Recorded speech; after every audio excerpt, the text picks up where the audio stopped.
दोस्तों ये बात आज से लगभग 445 साल पुरानी एक सच्ची घटना की है। उस समय बाबर का शासन काल बस खत्म ही हुआ था और बाबर के राम मंदिर तोड़ने से पहले ही मंदिर के महंत ने श्री राम, माता सीता, लक्ष्मण और हनुमान जी की मूर्तियों को एक सुरक्षित स्थान पर छुपाकर रख दिया था। जी हाँ, लेकिन फिर भगवान राम ने एक ऐसी लीला रची कि उनके एक भक्त को वहां आकर उन्हें अपने साथ ले जाना पड़ा और उनका वो भक्त उन्हें जहां ले गया वो वहां के श्री राम राजा सरकार कहलाए। दरअसल महाराज मधुकर शाह कृष्ण जी के बहुत बड़े भक्त हुआ करते थे और उस समय वो ओरछा में राज करते थे। एक तरफ महाराज श्री कृष्ण के परम भक्त थे तो वहीं उनकी पत्नी गणेश कुबरी प्रभु श्री राम की बहुत बड़ी भक्त थी। वो दिन रात बस उन्हीं का नाम लिया करती थी।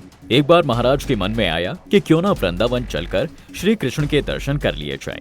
वो महारानी के पास गए और उनसे बोले, सुनो भाग्यवान, मैं सोच रहा था कि क्यों ना हम लोग वृंदावन जाकर श्री कृष्ण का आशीर्वाद लेकर आएं। लेकिन महारानी के मन में तो कुछ और ही चल रहा था। उन्होंने कहा, महाराज मैं आपके साथ वृंदावन नहीं जा सकती हूँ।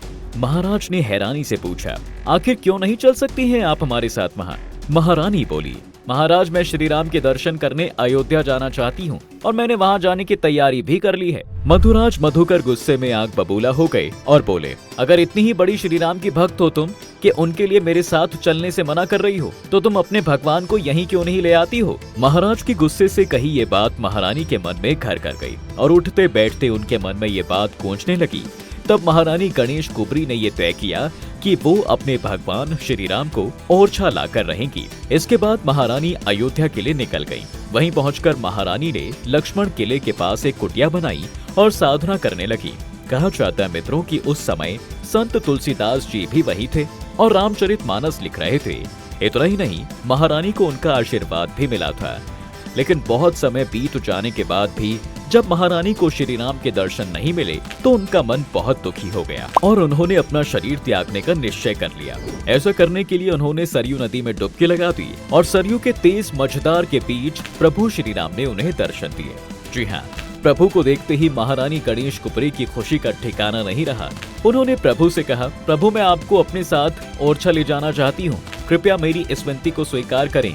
भगवान राम ने कहा, मैं तुम्हारे साथ ओरछा चलने के लिए तैयार हूँ, लेकिन मेरी 3 शर्तें हैं। पहली, ये यात्रा पैदल होगी और इस यात्रा में मैं अकेले नहीं बल्कि मेरे साथ साधु संत भी होंगे जो नाचते गाते हुए मेरे साथ चलेंगे। दूसरी शर्त ये कि ये यात्रा पुष्य नक्षत्र से पुष्य नक्षे के बीच ही होगी और तीसरी शर्त ये कि एक बार भी मुझे जहाँ विराजित कर दिया जाएगा फिर मैं वहां से नहीं उठूंगा। महारानी इस बात से इतनी खुश थी कि उनके प्रभु ओरछा आ रहे हैं। उन्होंने वो सारी शर्तें तुरंत मान ली और नदी से बाहर निकलते ही उन्होंने तुरंत महाराज को ये संदेश भिजवाया कि मैं श्री राम को लेकर ओरछा आ रही हूँ। उधर जैसे ही ये बात महाराजा को पता चली, उन्होंने भव्य चतुर्भुज मंदिर बनवाना शुरू कर दिया। इसके बाद अयोध्या मंदिर के पुजारी ने बाबर के आक्रमण के पहले छुपाई गई श्री राम, लक्ष्मण, सीता और हनुमान की प्रतिमाएं महारानी को सौंप दी। महारानी अपनी शर्तें निभाते हुए साधु संतों के साथ विक्रम संवत 1630 श्रावण शुक्ल पंचमी को अयोध्या से ओरछा के लिए निकल पड़ी और ठीक 8 महीने 28 दिनों के बाद चैत्र शुक्ल नवमी पुष्य नक्षत्र विक्रम संवत 1631 यानी कि सोमवार सन 1574 में ओरछा पहुंच गई। महारानी का बहुत मन था कि वो अपने प्रभु का राज्याभिषेक करके किसी अच्छे मुहूर्त में उनको मंदिर में स्थापित करें। इसलिए श्री राम को अच्छे से तैयार करके उन्होंने महल में विराजित कर दिया। लेकिन जब मंदिर में स्थापना के लिए उन्हें वहां से उठाने का प्रयास किया गया तो कोई उस मूर्ति को हिला तक नहीं पाया। तब महारानी को तीसरी शर्त याद आई। कहा जाता है दोस्तों कि तब श्री राम अपने बाल रूप में ओरछा आए थे। अब कोई बच्चा अपनी माँ को छोड़कर भला कैसे जा सकता है? ऐसे में महारानी ने महल को ही मंदिर का रूप देने का आदेश दे दिया और विवाह पंचमी के दिन विधिवत उनका विवाह करके उन्हें वहाँ पर स्थापित करवा दिया। फिर धूमधाम से उनका राज तिलक किया गया। महारानी ने श्री राम के राज तिलक में उन्हें ओरछा नगरी भेंट कर दी। माना जाता है मित्रों, जिस दिन ओरछा में उनका राज्याभिषेक किया गया उसी दिन रामचरितमानस भी पूरी हुई थी। तब से उत्तर भारत के धार्मिक क्षेत्रों के साथ साथ संत समाज में राजा मधुकर शाह और रानी गणेश कुबरी को दशरथ और कौशल्या के रूप में मानने लगे हैं और इस तरह प्रभु श्री राम राजा सरकार कहलाए। दरअसल ऐसा कहा जाता है कि जब अयोध्या में मुस्लिम आक्रांताओं ने आक्रमण किया और मंदिर को तोड़ दिया गया, तब साधु संतों ने भगवान राम के असली विग्रह को सरयू नदी में बालू के नीचे दबा दिया था। बाद में भगवान राम का यही वास्तविक विग्रह महारानी कुबरी गणेश अपने साथ ओरछा ले गई थी। अकबर के शासनकाल में राजा मधुकर शाह ही ऐसे शासक थे जिन्होंने अपनी हिंदू पहचान को गर्व से धारण किया था। वो अपनी सनातनी पहचान के साथ जरा भी समझौता नहीं करना पसंद करते थे। इतिहास में इस बात के कई प्रमाण मिलते हैं मित्रों कि जब अकबर ने अपने दरबार में तिलक लगाने से मना किया था, तब महाराज मधुकर शाह ने अकबर के इस निर्णय का पूरी तरह से विरोध किया था, जिसके परिणाम स्वरूप अकबर को पीछे हटकर अपना ये फैसला वापस लेना पड़ा। उधर मधुकर शाह अपनी संस्कृति और विरासत की रक्षा कर रहे थे, तो दूसरी तरफ भगवान ने उनके लिए कुछ और ही सोच रखा था। तब श्री राम ने ऐसी लीला रची कि मित्रों, महाराज की पत्नी अपने प्रभु राम को लेने स्वयं अयोध्या आ गई। ओरछा में श्री राम को भगवान और राजा दोनों ही के रूप में पूजा जाता है। कहा जाता है कि ओरछा में कोई भी वीआईपी नहीं है, अगर कोई है तो वो सिर्फ राजा रामचंद्र ही हैं। आपको बता दें कि मध्य प्रदेश पुलिस के जवान सूर्यास्त और सूर्योदय के समय राजा रामचंद्र को बंदूकों की सलामी अर्थात गार्ड ऑफ ऑनर देते हैं। जी हाँ, ओरछा में ये गार्ड ऑफ ऑनर और किसी को भी नहीं दिया जाता और ऐसा माना जाता है कि त्रेता युग में राजा दशरथ अपने पुत्र श्री राम का राज्याभिषेक नहीं कर पाए थे। ऐसे में राजा मधुकर शाह ने अपनी पत्नी की मदद से अपना कर्तव्य निभाया और प्रभु रामचंद्र का राज्याभिषेक भी किया। इतना ही नहीं मित्रों, उन्होंने अपना राज्य भी राजा रामचंद्र को ही सौंप दिया। ये तो हुई प्रभु रामचंद्र के ओरछा जाने के बाद। चलिए अब इस बात को भी समझ लेते हैं कि क्यों प्रभु राम को अपनी जन्मभूमि अयोध्या छोड़नी पड़ी। असल में देखा जाए तो राम मंदिर का पूरा किस्सा 1526 से शुरू होता है। इसी साल मुगल शासक बाबर भारत आया था। 2 साल बाद बाबर के सूबेदार मीरा बाकी ने अयोध्या में प्राचीन मंदिर को ध्वस्त कर वहां मस्जिद बनवाया और बाबर के सम्मान में उसने इस मस्जिद का नाम बाबरी मस्जिद रखा। ये वो दौर था मित्रों जब मुगल शासन पूरे देश में आग की तरह फैल रहा था। मुगलों और नवाबों के शासन के दौरान 1528 से 1853 तक इस मामले में हिंदू लोग बहुत खुलकर कुछ खास कह नहीं पाए, क्योंकि मुगलों की क्रूरता अपने चरम पर थी। ऐसे में किसी की हिम्मत नहीं होती थी उनके खिलाफ आवाज उठाने की। इसके बाद 19वीं सदी में मुगलों और नवाबों का शासन कमजोर पड़ने लगा, क्योंकि अंग्रेजी हुकूमत प्रभावी हो चुकी थी। इस दौर में ही हिंदुओं ने ये मामला उठाया और कहा कि भगवान राम के जन्म स्थान मंदिर को तोड़कर मस्जिद बना ली गई। इसके बाद से ही शुरू हुई रामलला के जन्म स्थल को वापस पाने की असल लड़ाई। मीरा बाकी के मस्जिद बनाने के 330 साल बाद 1858 में लड़ाई कानूनी हो गई, जब पहली बार परिसर में हवन पूजन करने पर एक एफआईआर दर्ज हुई। अयोध्या रिविजिटेड बुक की माने तो 1 दिसंबर 1858 को अवध के थानेदार शीतल दुबे ने अपनी रिपोर्ट में बताया कि परिसर में चबूतरा बना है। ये पहला कानूनी दस्तावेज है जिसमें परिसर के अंदर राम के प्रतीक होने का प्रमाण है। इसके बाद तारों की एक बाड़ खड़ी कर विवादित भूमि के आंतरिक और बाहरी परिसर में मुस्लिमों और हिंदुओं को अलग अलग पूजा और नमाज की इजाजत दे दी गई। 1858 में हुई घटना के 27 साल बाद 1885 में राम जन्मभूमि की लड़ाई अदालत पहुंच गई।